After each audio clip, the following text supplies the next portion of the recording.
Við erum búin að eiga alveg magnaðan dag. Í morgun þá flutti Rowan Williams, erkibiskupi á Canterbury, svona aðal fyrirlestur þingsins og hann var að tala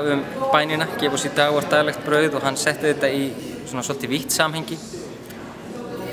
Bæði sögulega, guðfræði sögulega og tengdi það líka við samtíman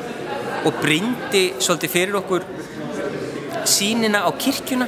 og hann sagði kirkja sem að gleymir sér í helgisiðum og gleymir sér í svona bara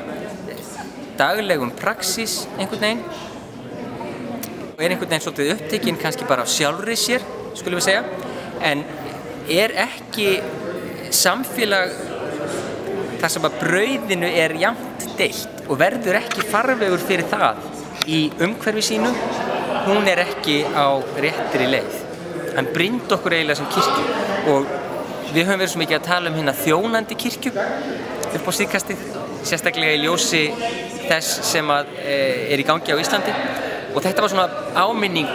inn í það það hvers konar kirkja við eigum að vera og það var alveg frábært að hlusta á hann og fylgjast með þessum magnaða guðfræðingi sem nú einn af fremstu guðfræðingum